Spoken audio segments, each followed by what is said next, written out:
السلام علیکم ورحمۃ اللہ وبرکاتہ۔ الحمدللہ تمام برادران اسلام کے لیے بڑی خوش قسمتی کی بات ہے کہ اس مبارک مہینے کا آخری عشرہ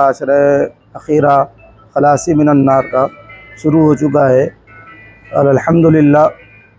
اس عشرے کے متعلق اللہ کے نبی کریم صلی اللہ علیہ وسلم کے تعلق سے یہ آتا کہ اللہ کے کریم صلی اللہ علیہ وسلم اپنی ازار کو اور مضبوط باندھ لیا کرتے تھے، اور عبادت میں اور زیادہ سختیاں برداشت کرنے لگ جاتے تھے۔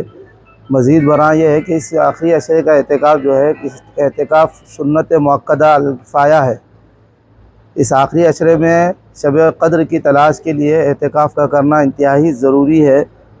وہی شخص اعتکاف کو بآسانی پا سکتا ہے جو اپنے آپ کو دنیا سے الگ تھلگ کر لے اور اللہ سے لو لگا دے اور اللہ سے جڑنے کی فکر میں لگ جائے، اور اس کا سب سے آسان طریقہ اعتکاف ہے۔ ہمارے پاس بعض جگہ اعتکاف ہوتے بھی تھے اور اس سے پہلے بھی ہوا کرتے تھے، مگر جن کے پاس کوئی نظم و ضبط نہ ہو، ان کو ہمارے بڑے مسجد میں بٹھا دیتے تھے اور یہ کہتے تھے کہ بھئی ہم تمہارے کو جوڑے دے دیں گے، اور گھر کے اندر تمہارے عید کا پورا کٹ پہنچا دیں گے، اس واسطے تم اعتکاف میں بیٹھ جاؤ۔ اللہ کا بندہ اعتکاف میں بیٹھ جاتا تھا، نہ کوئی مقصد نہ کوئی اس کا نظام الاوقات۔ الحمدللہ اسی فکر کے اندر یہاں ہمارے جامع مسجد دولہ شاہ رحمان کے اندر پچھلے سال یہ کوشش کی گئی تھی، تو الحمدللہ یہ کوشش کامیاب بھی رہی پچھلے سال کہ یہاں پر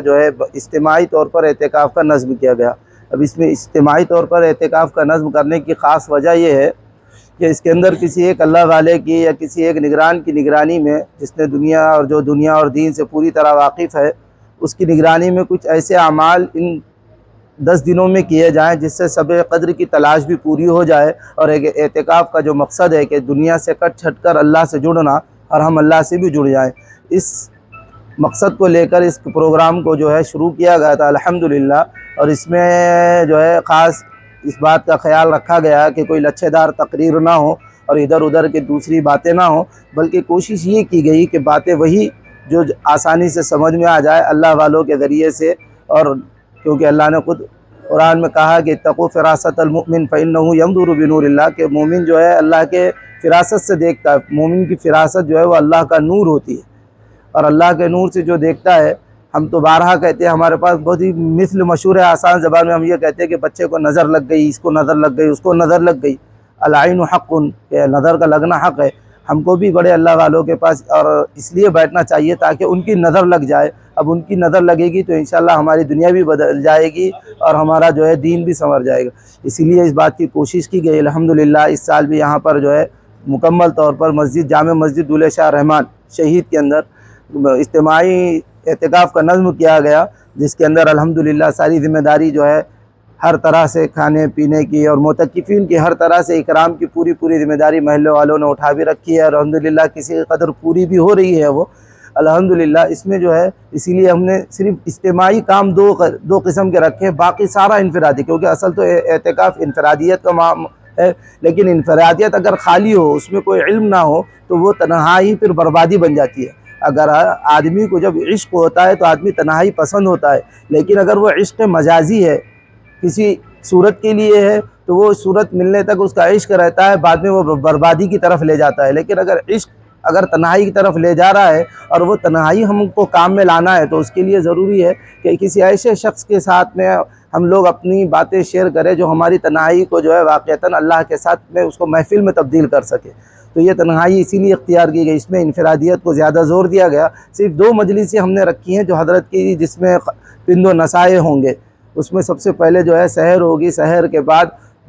فجر تک یا تو قرآن پڑھے، فجر کے بعد پھر اشراق تک قرآن پڑھے، اپنے وظائف پورے کرے اور اشراق کی نماز پوری کرے، 4 رکعت اشراق کی، جس کے تعلق سے یہ آتا ہے کہ جو شخص اشراق کی نماز پڑھ لیتا ہے 2 مقبول حج اور 2 مقبول عمرے کا ثواب ملتا ہے، یا پھر اپنے ماں باپ کے ساتھ حسن سلوک کرنے کا جو ثواب ملتا ہے، وہ تمام چیزیں اس میں اس کو مل جاتی ہیں۔ اس کے بعد پھر جو آرام کا معاملہ ہے کہ 2-3 گھنٹے رات میں آرام ہو جائے، 2-3 گھنٹے صبح آرام ہو جائے، ظہر تک پورا فری ہے۔ ظہر تک اس میں کوئی انفرادیت میں دخل نہیں ہے۔ ظہر کے بعد 1 یا 1.5 گھنٹے کی مجلس حضرت کی رکھی گئی ہے، جس کے اندر جس طرح پچھلے سال عقائد اسلام پر بات ہوئی تھی کہ اپنے نوجوان بچوں کو اور اپنے بچوں کی تربیت عقائد پر کرنی چاہیے تاکہ وہ ارتداد کا شکار نہ ہو، اور اس لیے ان کو عقائد مضبوط کیے گئے تھے۔ اس سال بھی اسی طرح کی کوشش رہے گی کہ عقائد پر اور جو ہمارے برادران وطن غیر مسلم بھائیوں کی طرف سے جو اعتراضات ہو رہے ہیں اسلام پر، اور اس کو مسلمان بہت سی بھائی اور بہن اس کو جو ہے سمجھ نہیں پا رہے ہیں، تو اس کو کھل کر بیان کیا جائے گا اور اسی پر بات ہوگی۔ اس کے بعد عصر کے بعد اور اس کے بعد جو ہے ظہر کے بعد سے عصر تک جو ہے تصحیح نماز اور تصحیح قرآن۔ جو کوئی چاہتا ہے کہ میری نماز صحیح ہو جائے تو ان کے لیے جو ہے میں خود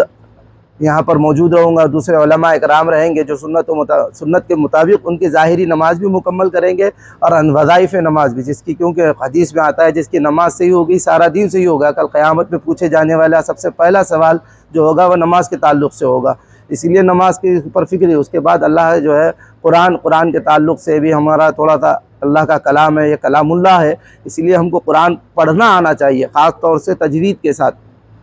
قرآن کو پڑھنا ہم سیکھ جائیں گے تو ہم کو پتہ لگے گا کہ میرا اللہ مجھ سے کیا کہہ رہا ہے۔ اس کے بعد جو ہے عصر کے بعد سنتوں کا جو ہے مختصراً 15 منٹ کا مذاکرہ ہوگا، پھر جس کو جو وظائف کرنا ہے، نماز پڑھنا ہے، دعائیں کرنا ہے اپنے، اور جو ہے ذکر و تلاوت کرنا ہے وہ کر سکتا ہے۔ مغرب اس کے بعد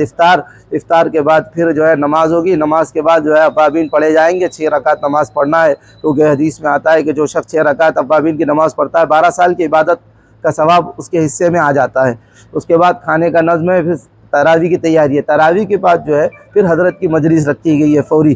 سنت و نوافل کے بعد جو ہے تراویح ہوگی، اس کے بعد حضرت کی بات ہوگی، جو حضرت بات کر لیں۔ اس کے بعد پھر اس سال اضافہ کیا گیا ہے کہ جو ہے ختم خواجگان کا ایک سلسلہ شروع کیا گیا، یعنی ان بڑے بڑے اللہ والوں نے جو ان کے اوپر کسی چیز کا حرز ہے، جو اپنے کسی ایک ورد کو انہوں نے حرز جان بنا لیا، اپنا وظیفہ بنا لیا، یا یوں کہہ لیے اپنی زبان میں تکیہ کلام بنا لیا، اور ان کے ذریعے سے اللہ نے ان کو خوب نوازا۔ ان کا 15-20 منٹ جو ہے اجتماعی طور پر ان کا ذکر ہوگا، اس کے بعد توبہ کے کلمات پڑھائے جائیں گے، اور اس کے بعد 2-3 منٹ کا جو ہے مراقبہ ہوگا، پھر دعائیں ہوں گی، اور دعا کے بعد پھر انشاءاللہ رات بھر جو ہے انڈیویجول اپنے انفرادی اعمال کرنے ہیں۔ تو اس طرح سے یہ انشاءاللہ اس طرح سے اگر اعتکاف کی ہم 10 دن کی زندگی گزاریں گے تو یہ ایک ٹریننگ ہے انشاءاللہ۔ یقین اس بات پر ہوگا کہ کم سے کم درجہ اس کا یہ ہوگا کہ ہم ایک گناہ کو چھوڑنے کے عادی ہو جائیں گے، گناہ کبیرہ سے، اور ایک نیکی ہمارے اندر ایسی آ جائے گی جو انشاءاللہ میرے اور ہر عمل کرنے والے کے لیے اس کے اندر جو ہے نجات کا اور باعث بنے گی، سبب بنے گی۔ اس وجہ سے جو ہے اس محلے کو چنا بھی اس لیے گیا ہے یہ ماحول کہ یہاں پر سٹی سے تھوڑا ہٹ کر ہے، نہ اس میں یہاں شور و غل ہے، گاڑیوں کا شور و غل ہے، نہ آس پاس جو ہے ہوٹلوں کا شور و غل ہے، بالکل ایک سکون کا ماحول ہے۔ اگر کوئی آدمی عبادت کرنا چاہے اور مراقبہ کرنا چاہے، اللہ سے لو لگانا چاہے، ذکر کرنا چاہے، تو بالکل ایسے کر سکتا ہے جیسے وہ بالکل جیسے اللہ کے نبی نے فرمایا کہ تعبد اللہ کأنک تراہ، عبادت اللہ کی ایسے کرو جیسے اللہ سامنے نظر آ رہا ہو، اللہ سامنے ہو۔ بالکل یہ ماحول اس جگہ پر مل جاتا ہے، اس مسجد میں مل جاتا ہے، اسی لیے اس مسجد کو سلیکٹ کیا گیا الحمدللہ، اور وہ اس کے اثرات بھی یہاں مرتب ہوئے ہیں، لوگ بھی اس طرف آ رہے ہیں۔ اسی لیے اپنے خاص طور سے اپنے پورے کھڑک پورے کے اور اطراف کے محلے والوں سے میری یہ گزارش ہے، آپ یہاں پر آئیں، اس ماحول میں جڑیں۔ ضروری نہیں آپ 10 دن کا اعتکاف کریں، آپ دن بھر کام کرنا ہے آپ کو تو 10 سے لے کے 6 تک کام کریں، اور پھر جو ہے یہاں پر افطار سے جڑ جائیں، افطار یہیں کریں، افطار کے بعد کھانا یہیں کھائیں، سحر یہیں کریں، رات بھر عبادت کریں، آرام بھی یہیں کریں،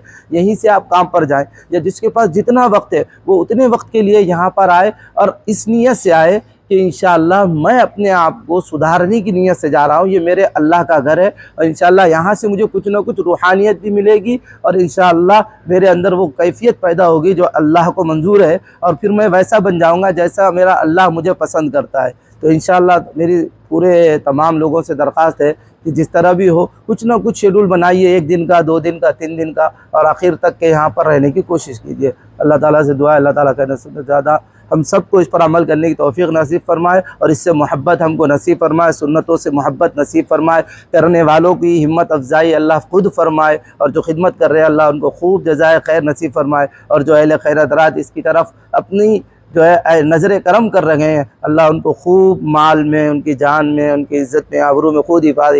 اضافہ فرمائے، اور ان کی جان، مال اور عزت آبرو کی بھرپور حفاظت فرمائے، اور ان کی نسلوں تک کے قیامت تک، ان کی نسلوں کے اندر قیامت تک دین کو داخل فرمائے، آمین۔ الحمدللہ۔